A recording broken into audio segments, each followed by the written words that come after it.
Thank you very much. I'm delighted to be here, and many thanks for the organizers for inviting me here. The question that was asked, what is the point about digital money, is of course it's an excellent question, and it's not so easy to answer actually. Most payments we do today are electronic payments, of course. So what's the point about digital monies? And I will try to answer that by starting with a format of money that we are all using, or we're using it less and less, but which is cash.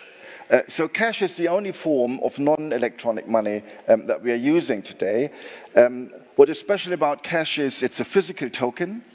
It is issued by the central bank. It has typically a monopoly of issuing cash. And it can be transacted amongst ourselves in a completely decentralized way that is not controlled by any party. Okay? What is also special about cash is if I tender you a banknote, the execution and settlement of the transaction is instant and irrevocable typically. And if you think about that, it is completely different from how electronic payments are being made today. And what we're trying to do with digital monies is to replicate what cash can do, but in the digital space. Okay? So I will invite my dear colleague here just for a brief demonstration what cash really does. And for that purpose, Anja, please come here, and we do a very simple sort of exercise. So I already said a cash transaction, so this is a Swiss franc note, right? If I want to make a payment in Swiss franc, I tender her the banknote, and the payment is done. Okay, so this is how it works. Now this is a Swiss franc note, so from the point of view of Switzerland, this is an offshore transaction. It's also in central bank money, and it is between two non-residents of Switzerland. Okay, so this is the sort of transactions that we cannot do today using electronic money. Okay. Another transaction, a little bit more complicated, is if we do a foreign exchange transaction. So I have a 20-pound note here, and she has a Swiss franc note. And the type of transaction we would like to do is what is called a payment versus payment transaction, in which we simultaneously exchange the banknotes like this. Okay? So this is central bank money, an instant transaction. She gives me the note, I give her the note. There's no what is called an open position. It's completely riskless. It's in central bank money. And again, it's not something we can do today. Okay? So a lot of what we want to do with digital monies is to replicate these sorts of transactions. Okay? Anja, thank you very much. All right. So let me start. Oh yeah, applause. Very good. Okay. So when I talk about digital money, what I mean are monies issued typically on a blockchain. Okay? In a new format, which is called a token. So these are physical token banknotes, and now the idea is to use digital tokens, and to be processed by a new payments infrastructure, which is called the blockchain. Okay? So that's the idea. So to start, I hope I'll be able to convince you at the end that there is a strong case to be made for digital monies to be used today, and I would argue as an extension to the sort of physical banknotes we use, the electronic money, which is book entry money, and now the new format of money, which is called digital monies. Okay? So I will take you through a little bit of a journey, arguing why are we having this discussion in the first place. And many may have heard about Bitcoin already, I'm sure, and many even may hold Bitcoin. How many do hold Bitcoins in this room? Okay, that's not very many. Okay, but fair enough. Then I'll give you a brief classification of what digital monies are, give you some use cases to make it feel hopefully a little bit more real, and then talk about the digital euro, which will be coming, and what it could mean for Poland, which of course is an EU member country and will eventually have to adopt the euro as well. So why are we having this discussion? Well, mostly because of Bitcoin, of course. Bitcoin started many years ago and probably hasn't quite had the impact that many had hoped it will have. But still, it was a complete rethink of how transactions should be made. And the critical thing about Bitcoin is, and I explained it already, think about cash. So Bitcoin is a network of independent computer nodes that yet can agree on the validation of transactions. And that's the key. And if we want to move into this space, the idea is, rather than transacting with the network we control, is to leave the validation to a network we do not control. So again, it's like what we are doing with cash. Okay, so Bitcoin, therefore, is something which is completely opposite to how existing payment systems work. It had, one could say the impact was not as great, but it's still a tremendous impact. The total, valuation of Bitcoin in circulation is about $1.4 trillion. That's multiple of the value, for example, of the Warsaw Stock Exchange. If you think about it, and even the language we use, it's very similar to gold. Bitcoin is not a liability of anyone, right? It's like gold. Gold is not a liability. You dig it out of the ground, and it's yours. It's not a debt of any entity, okay? And similar, so is Bitcoin, okay? So that's certainly one reason why we're having this discussion. Namely, it gave a new impetus. And what is fair to say, it came from outside the financial sector. And in fact, the financial sector took quite a while, actually, to sort of internalize the possible implication and application it could have for itself. So I have started to work, my company has started to work with Accenture for about 5 years ago, with a focus exclusively on digital money projects. And at the beginning, 5 years ago, it was a pretty exotic topic, which really, in the established financial system, had almost no traction at all, you see. There was a lot of activity in the crypto world, but the crypto world was seen at the time as something completely different from the established, the incumbent financial world. So when we started 5 years ago with the first projects, it was very exotic at the time. Today, most central banks work on some form of digital money called central bank digital currencies. And not most, but many banks as well are catching up. How could they use blockchain and the new architecture it implies for payments and for their own sort of products and applications. So the world has shifted tremendously during the last 5 years, and I'll try to explain why that is the case. So Bitcoin was the impetus. The next one is cash is declining. So my sort of example with cash, there are many young people here, many may not even use cash anymore. We did a project with the Central Bank of Sweden. In Sweden, cash has almost disappeared. Many young people have never seen a banknote, actually, don't know what it is. Yeah. So we are moving in that direction. This is true for Poland. It certainly is true for the Eurosystem. Here you see a statistic showing how cash is declining at the point of sale. It is still one of the most important payment instruments, but it is disappearing. Well, disappearing would be too strong a word, but it is declining undoubtedly. And in particular in urban centers, I live in London, I never use cash, right? And it will depend on the country, but even in Warsaw, I so far haven't used cash. Cash disappears. So central banks then ask the question, if cash disappears, should there be something like an alternative? And here maybe a little of an explanation. I said already, banknotes are issued by the central bank, okay? Most monies that you are using are so-called bank monies. They are liabilities of the banking system. So a bank account that you have with a given bank, say with M Bank, it says 1,000 zloty is in your account. What it is it's a claim against the bank in the amount of 1,000 zloty. It has nothing to do with zlotys, and it has nothing to do with the Central Bank of Poland. Okay?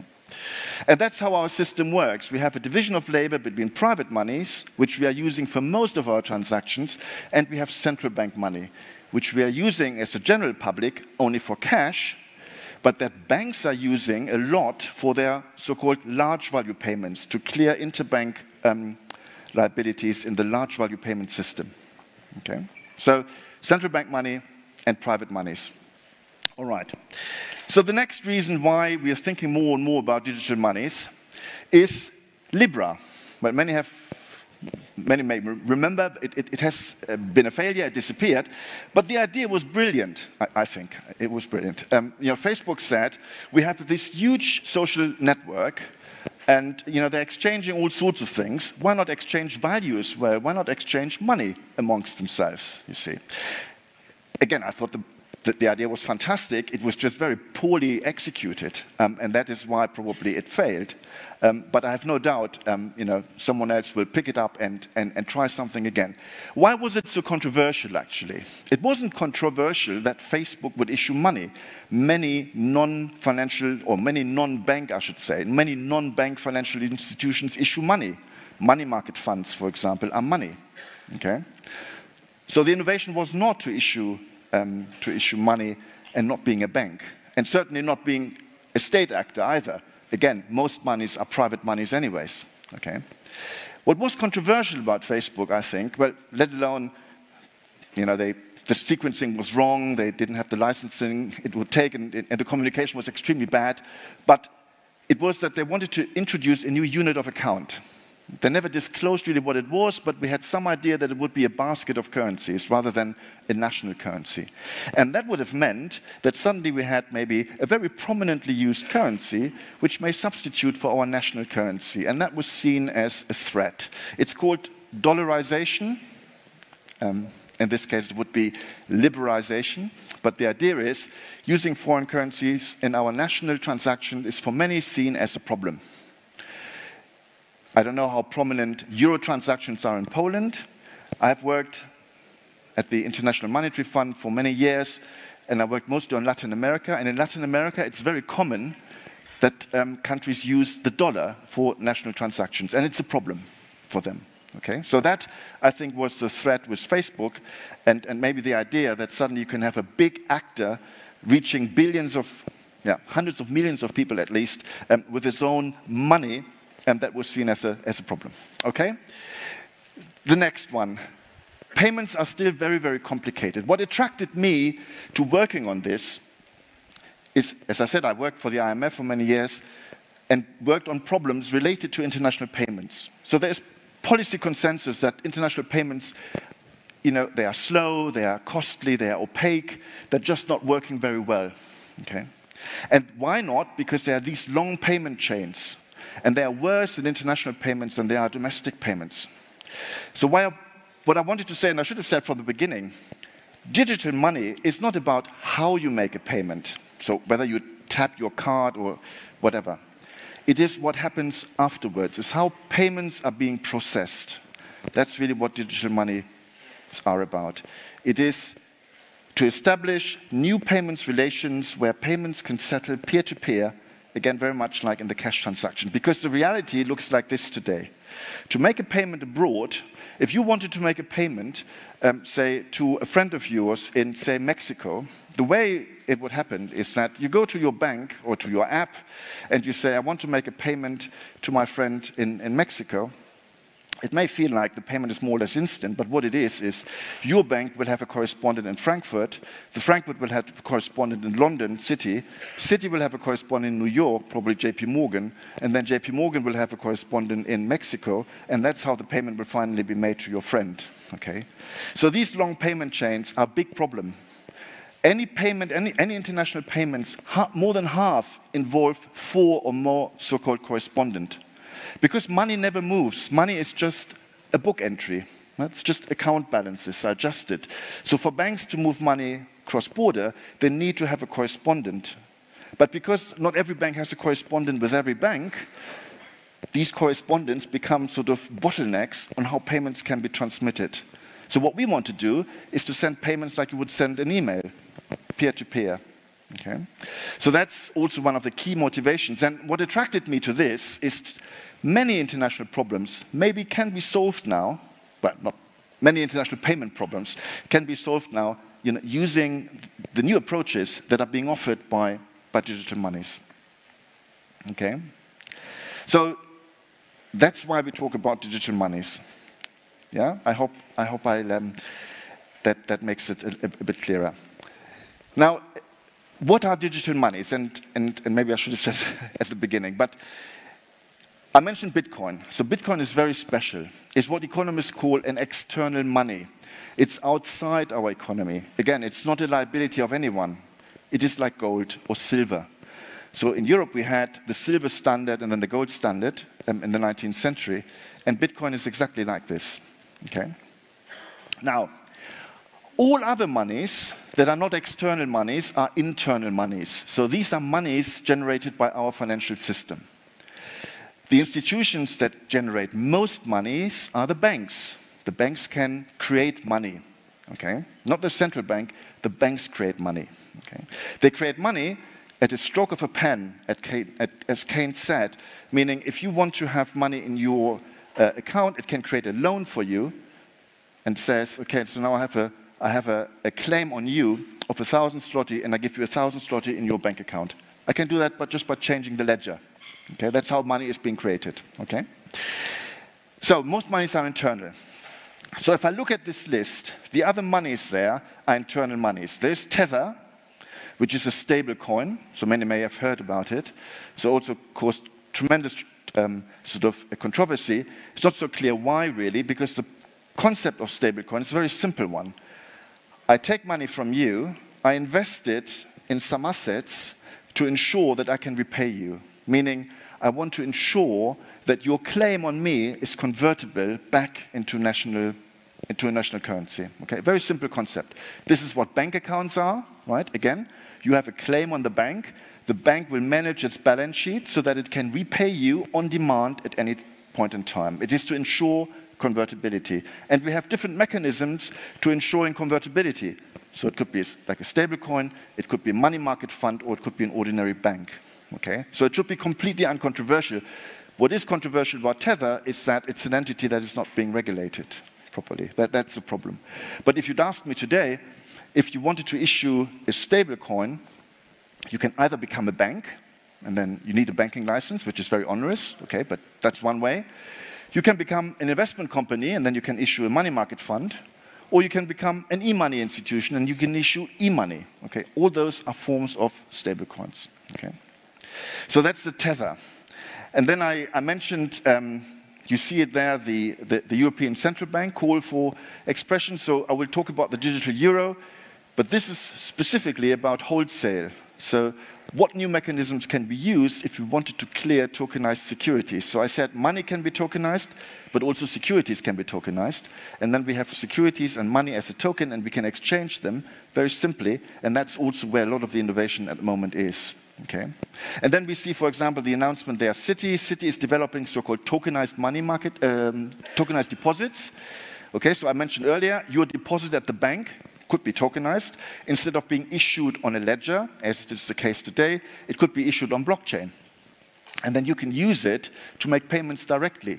And your deposit becomes two things, a store of value as a deposit, but also and I should say, in an open loop application, it could become something like a check.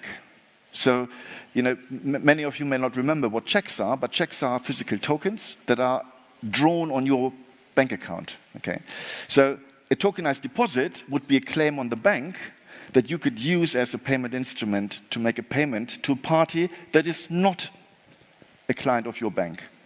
Okay, so this is what is being developed at the moment. And then I mentioned the Franklin Templeton Fund because it's interesting that in the US, today we can issue money market fund shares directly on blockchain. Money market funds are cash-like instruments.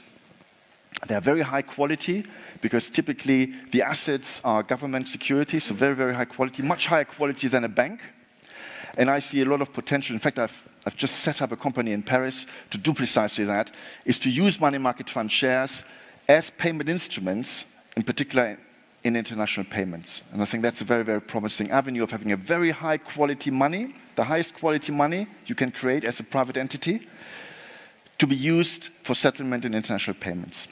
Okay, and I'll talk a little bit about the use cases later on. But this is what digital monies are. So we have external, Bitcoin, internal, we have official monies, central bank digital currencies, private monies, which could be tokenized bank deposits, it could be e-money, it could be tokenized money market fund shares. All right? So, what are some interesting use cases?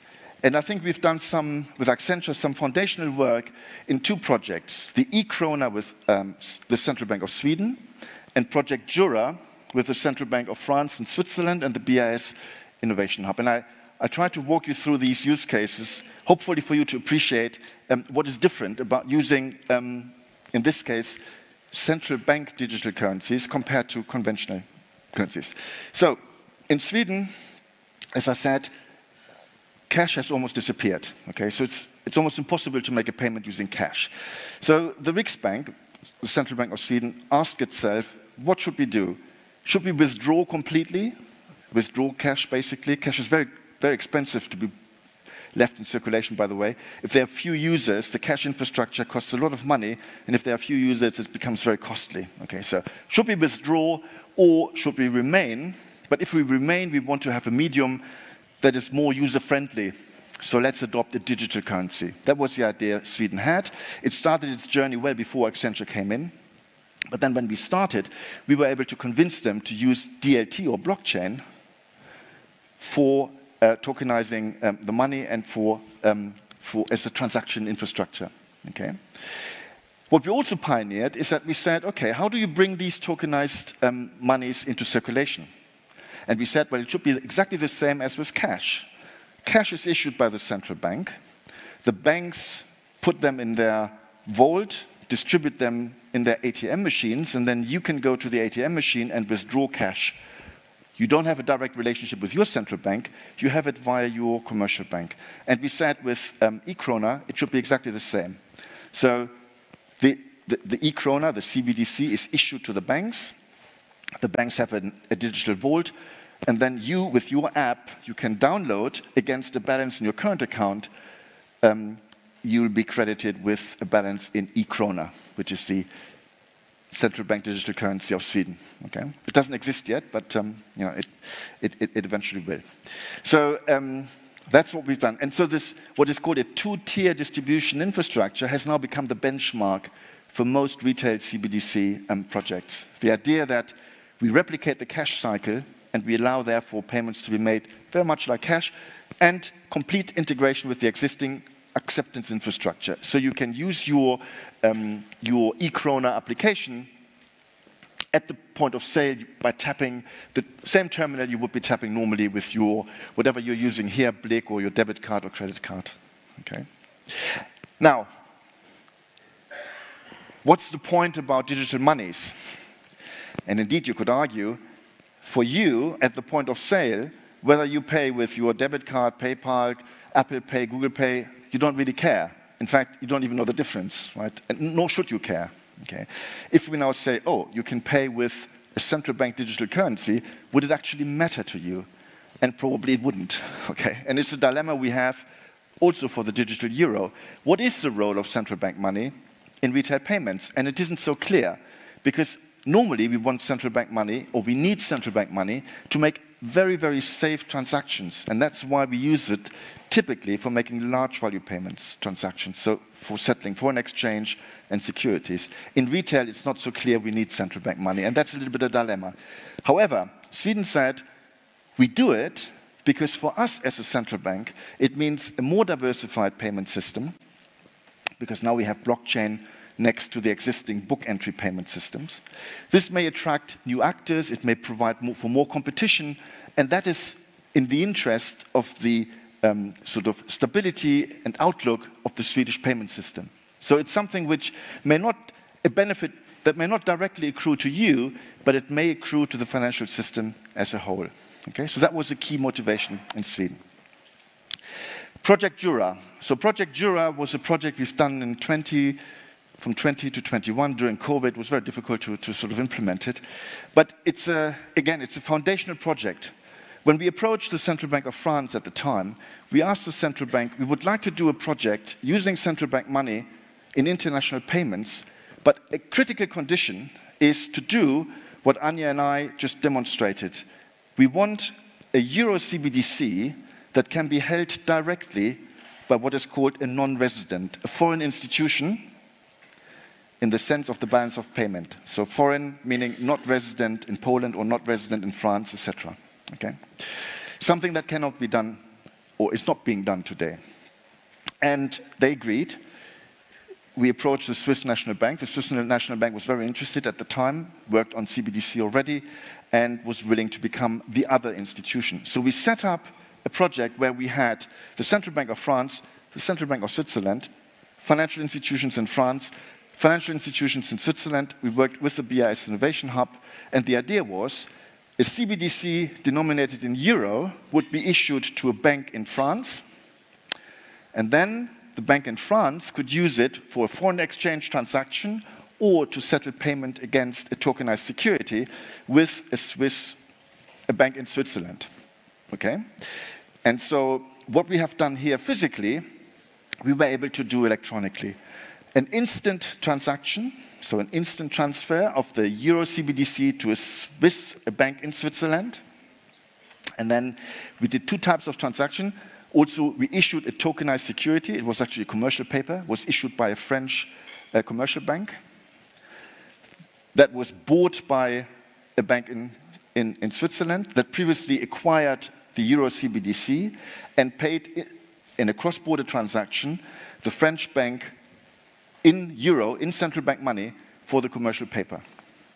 And I know maybe this sounds a little bit convoluted, and again, you have to appreciate how complicated it would be otherwise if we were to do it conventionally, but we demonstrated that this can be done.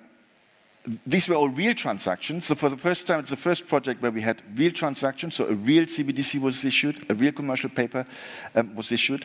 And then for the foreign exchange, so to exchange euros for Swiss franc, the transaction was also done, as we did here, payments versus payments, in an instant and what is called atomic transaction, meaning both legs have to succeed or none succeeds. And that makes the transaction completely riskless, right? Because the risk in foreign exchange, and the foreign exchange market is the biggest market in the world, right? Is that you pay one party your dollars, but you never receive the euros.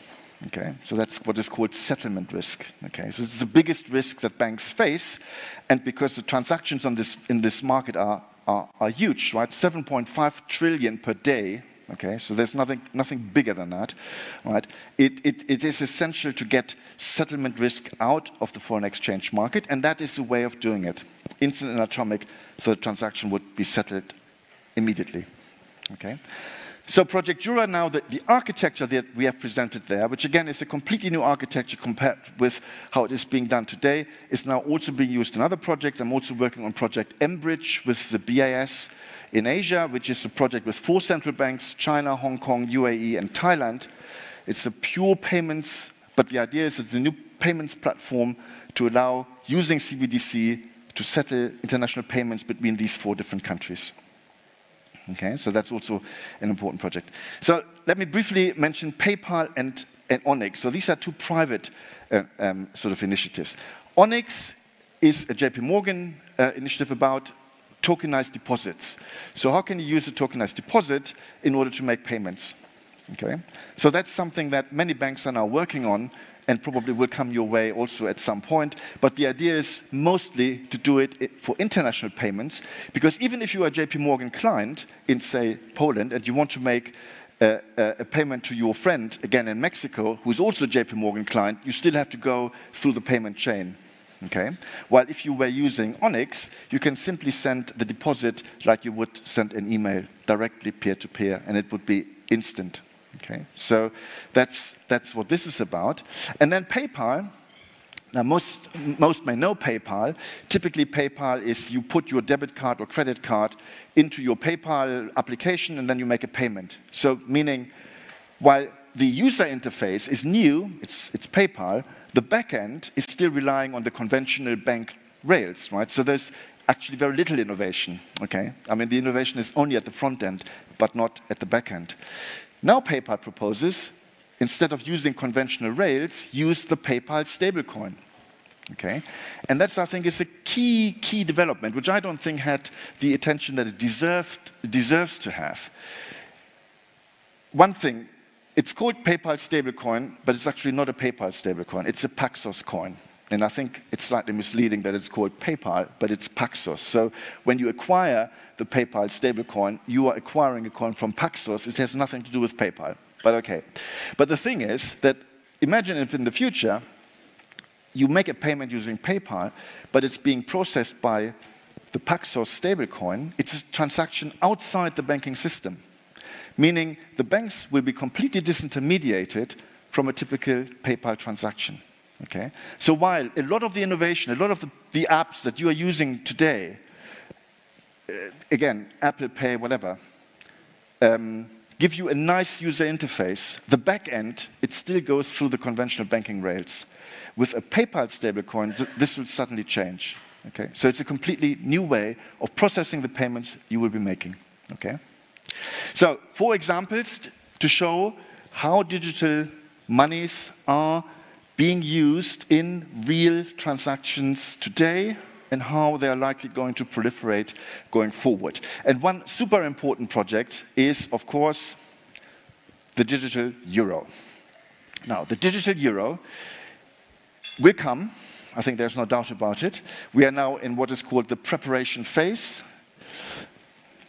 Accenture was part of the first phase, which was the investigation phase. The idea is that we are now developing further, making tests, etc., how this digital euro should look like. The idea is to become a complement to cash. So basically to become digital cash. So that, well, you're not in the Eurozone yet, but if you were, that you can then, at the point of sale, make a payment in digital euros instead of with your debit card, etc. Okay? The same challenge. Would it really be making a difference for you? Because the user experience is very similar to making a payment today. But the idea is that, look, this is about diversification. Hopefully this is about innovation as well. It is to give new functionality to the payment system and therefore hopefully make this an alternative, a complement to the existing cash and book entry payments that you can do in the Euro system today. Now the project is controversial, undoubtedly, and a lot of pushback comes from the banking system. The banking system fears that, oh, if I have access to the digital euro, do I still need a bank account? Okay. Because if I can have the safest money, which is central bank money, why do I need bank money? Okay. Now, I think this is, in English you say it's a red herring. I don't think it's a real problem. I don't think that we will see what many banks fear is systematic migration out of deposits into the digital euro, which would mean banks would see their balance sheet shrink and therefore reduce their ability to provide credit to the economy, which would be obviously not something we want. Okay. In that context, therefore, you hear a lot about the fear of bank disintermediation and that the ECB is now discussing the use of limits so that no one can hold more than, say, a number 3,000 euros or so in his or her wallet. Okay. This is to mitigate this fear of migration. I think it's very problematic because suddenly a central bank is targeting individual monetary aggregates, which is not what the monetary policy framework of the ECB is about, which is an inflation targeting framework. The ECB could argue, well, look, if there's so much digital euro in circulation that it impairs our ability to hit our inflation target, we would have to take measures. That, I think, would be the more logical answer. But anyways, it's a very emotional sort of discussion that we're having. So a lot of pushback. Now, historically, this sort of pushback is pretty normal. When banknotes were introduced in the 19th century, we had exactly the same discussion.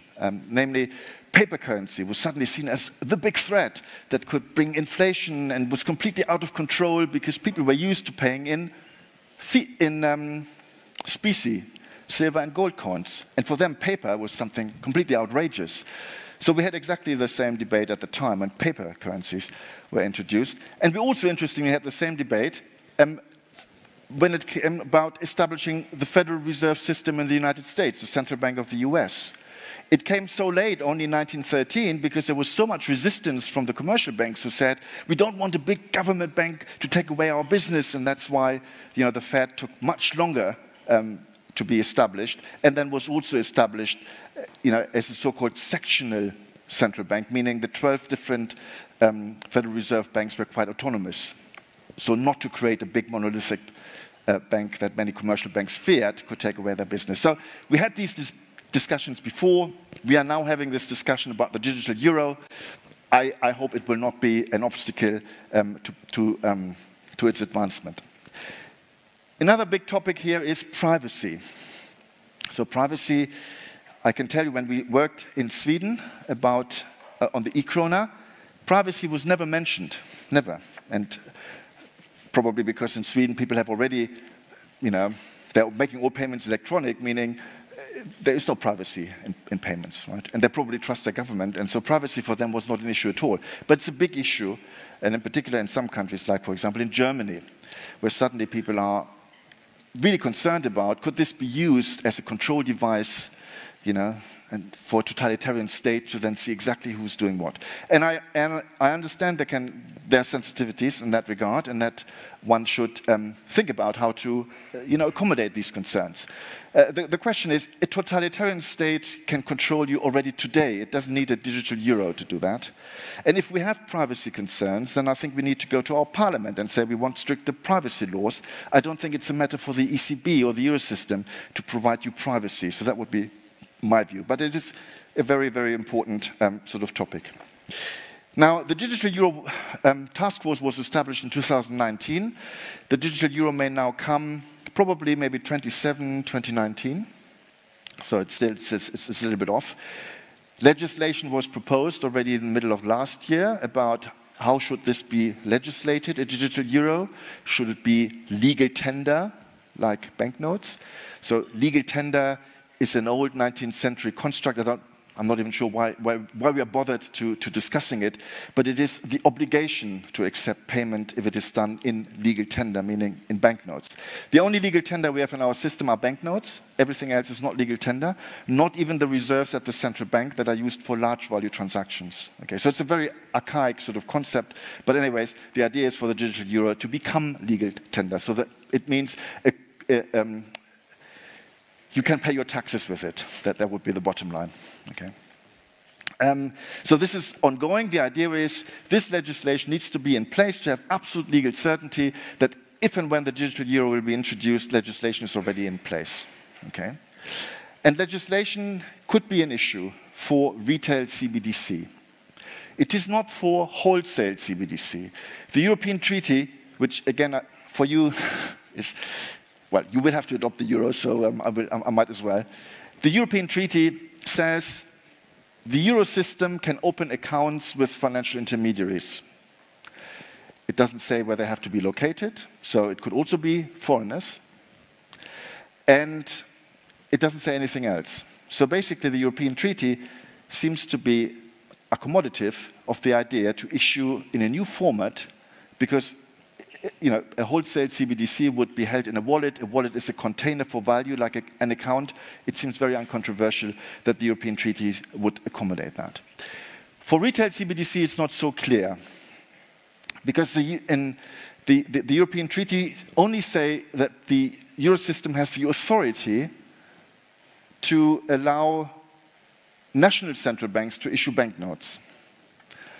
But so if you think a banknote, a digital euro is not a banknote, then maybe we need to change something. Now, opening the European treaty is, of course, is a big thing. If legislation can do it instead of opening the treaty, that would be good. So there's a little bit of uncertainty there.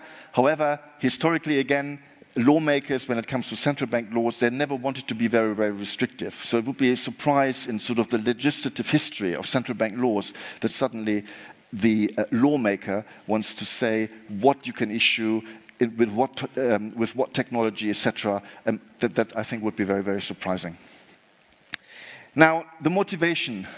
The motivation is mostly, well, you could take a very pragmatic approach and say, is it sufficient if a central bank in the 21st century, with an increasingly digitalized economy, is still only offering you, the general public, a physical banknote, which is basically a 19th century instrument? And you could probably say, no, it should simply adjust and therefore have a medium that we all like to use, and that's unlikely going to be a physical token. Okay, so that's one motivation. But another important motivation, I think, it's also very much in line with the mandate of the euro system to provide you with, and this is what the European Treaty says, smooth payments operation. It could be seen as to improve the way we conduct payments. It could therefore improve the capability of our system to transact, and therefore make the payment system more efficient, which is also important for the central bank to be able to implement its monetary policy as efficiently as possible. Okay? So for me, it's a lot about the mandate, therefore, as to why the euro system should be introducing the digital euro. Okay, and one thing is a concern. We have been talking about this now for quite some time. There are public consultations. I'm sure you are following this, and there is a bit of a fatigue, of course. You know that by the time the thing comes, it may no longer be fit for purpose because things move fast, and 10 years is too long probably for this sort of thing. They might as well probably have quickened it a little bit. What are the key technical features? And here, this is still work in progress. Will it be blockchain-based? And that's not so clear. Now, I was recently in a meeting with representatives of the Eurosystem, and they actually said, and I have to admit to my surprise, no, we are still very, very open. It is at the end of this phase, which will be through October 25, that we will decide if the digital euro will be book entry or digital token-based, so blockchain-based. Okay. Now, I think it should be blockchain-based because the benefits of diversification, have something new, is really with blockchain. It's not to simply extend the systems we already have. That would bring very, very little in terms of innovation and diversification. Okay, but let's see. But so that's still a question that is being worked on. Another important thing is the offline payment capability. So offline payments is something that we have also tested in Sweden. So it works with tokens even better than with book entry, meaning that if your phone has electricity and two phones have electricity, then the tokens can be exchanged in an irrevocable transaction. Okay, so that's something that the digital euro should also offer, which could mean that in areas where there is poor coverage, or if there is a power failure or whatever, you're still able to make a payment. Okay, so that's also a key feature. Now, who can hold the digital euro? And strangely enough, I think strangely enough, it is only for the general public, but not, I should say, for individuals, for natural persons. Not for businesses, okay? Which means that when you make a payment at the merchant with digital euro, the merchant will take delivery, but immediately will have to convert it into an ordinary bank balance, okay? And I think that sort of reduces the incentives for bringing this into circulation. Because who will bring it into circulation? Will any of you be incentivized to say, oh, I like to make this payment in digital euros? That's quite unlikely. I think the only ones who can motivate you to pay in digital euros are the merchants. If they think the digital euro is cheaper to hold, to transact, they don't have to pay the interchange fees and all the fees that accumulate, in the current system that we have. If it is cheaper for them, they get their money quicker, so velocity of money increases, then this could be a very, very strong incentive for them to bring you to paying into digital euros. And the way they could do it is like we do with cards as well, is to say, oh, I have a loyalty program, and if you pay in digital euros, I give you 10 points. If you pay with PayPal, I only give you 5, for example. And this could be a mechanism of bringing people to pay in the digital euro. But for me, the merchants are absolutely key. And if they cannot hold it, it may disincentivize them to actually become a promoter, of the digital euro. Now, there's a series of public tenders, which you may have seen already, that have been announced earlier this year. Public tender for offline, fraud and risk management, for the application that we will be using. So there will be two types probably. One, a standalone application, which you can download on your phone, or what is called an SDK, the integration to allow your banks to integrate it into their existing payment applications. Okay, so that for you, it feels like it's completely integrated and you just choose, how you want to make the payment. Okay, so this is public tenders are out. It's a big volume. It costs quite a bit of money. The tenders announced so far are around 1.2 billion, which is quite a lot of euros, which is quite a lot of money. So, moving towards the last part. So what could it mean for Poland? At first sight, maybe not very much, unless you want to allow European citizens to pay in digital euros in Poland. But if they do not pay in euros today, why should they pay with digital euros? So that maybe is not an incentive. But I think there is a problem if suddenly there seems to be a divergence between a more diversified European system with blockchain-based applications, and a Polish system which doesn't follow that route. And this is not to say that the Polish system isn't sophisticated, but it is to say that it may not participate in that particular financial market infrastructure. And that could be seen as a concern. It could also be seen as a concern for large value payments, foreign exchange or other transaction security settlement. If those do migrate increasingly to token-based mediums, then the Polish banking system may have to adapt to be able to allow its clients or itself to participate in transactions that will be token-based. Okay, so there should be a little bit of a concern about, do we want to be part of what is this new sort of payments environment where we have coexistence of physical cash, book entry, and blockchain-based applications? So I think it's a more foundational sort of question that will have to be answered. The Central Bank of Poland, of course, may have to ask the same question. Do we want to be more proactive, maybe even before adopting a digital euro, adopt a digital zloty, for example? Or we don't do it because we will have to adopt the euro anyways, and so we might as well not, do the effort and go straight to the euro.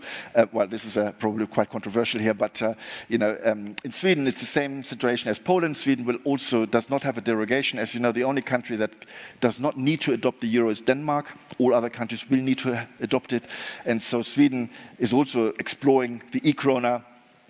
And maybe because it doesn't have any short-term plans, at least, to join the euro. I don't know what the case is in Poland. But I think there is this fundamental, we see an increasingly diversified payments environment where blockchain will very, very likely play an increasing role.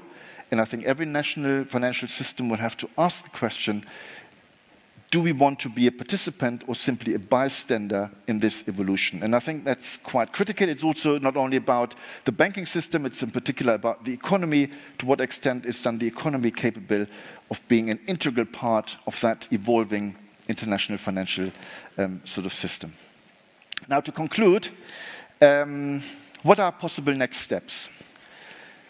So, or maybe just to recap again. So digital money is not about how you pay, but how your payment is being processed. I hope that's key, and it's a completely new architecture on the back end of how payments are being made.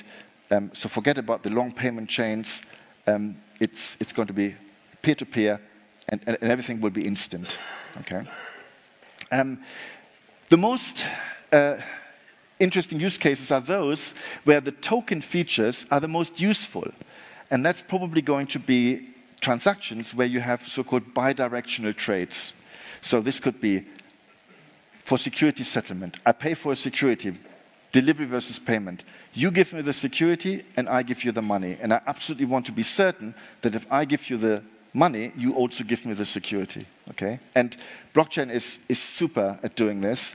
Through the programmability, it can precisely do that out of the box. Very, very simple, very complicated to do it with existing systems. Not impossible, but very complicated to do it. And the same with payment versus payment. Okay, so this is where I see. It's harder to make the case whether really in domestic payments there is a strong case. If it's just about making a payment. Okay, probably not. But where there is bidirectional trade, I think that the case is very, very strong. I already said Facebook failed, but the idea that we could have a big tech offering you money to send around to whoever you want is, I think, very, very appealing. And it's not actually an old idea. It's actually a new idea. It's not a new idea. It's actually an old idea. So we already had, through the 19th century, 18th, 19th century, we had in Europe a coin called the Maria Theresa Thaler. Maria Theresa. She was the Empress of Austria. And in the 18th century, you had these coins minted with her head on it. And these coins became so popular, they were used throughout Africa and the Middle East, where legal tender in many, many countries. And this silver coin was used for international payments. It was minted decentrally in mints in the Netherlands, in Italy, long after it was demonetized in Austria. So the idea of having a single money to serve international purposes is a very old idea, actually. So therefore, I think it's quite promising that a big tech will probably reinvent it using new technology and therefore being able to allow you to transact wherever you want and making money mobile, in fact, making money similar to a good. So it's very different, a good and money. It's the idea that I have money, it's mine, and I can therefore transact with it like I can sell you my car, okay? I can sell you my money, okay? So that's the idea, and I think there's something there that is very, very promising. Now, a lot will depend on the denomination of that currency that will be used, okay? If it's a national currency denomination, then there's no problem. It's just another issuer that will still transact in the same unit of account as our own country. But if it is a foreign currency denomination, it will become more problematic. Okay, so that is what we have to keep in mind, of course. Okay, then the digital euro will come. So that, please, that's. I don't think it's a question, even though the ECB, of course, continuously says we will still, decide if it comes or not. But I think it's pretty safe.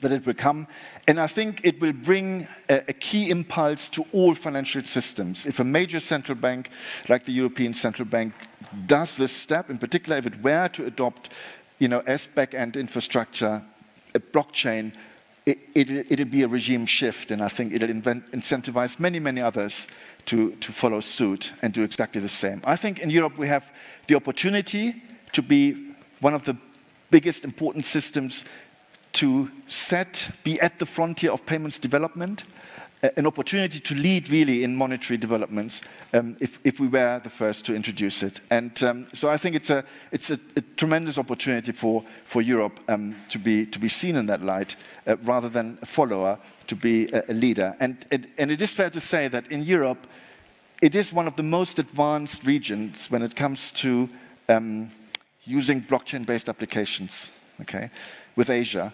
China, of course, is very, very advanced, Singapore as well. But here in Europe as well, we do many of the most sophisticated experiments. And we already have a wholesale CBDC in circulation in Switzerland, which was issued in December of last year. So there is a wholesale CBDC that can only be used by banks, but that is the new medium that is already available. And that's the first in the world. So we have, I think, an opportunity to lead in that direction.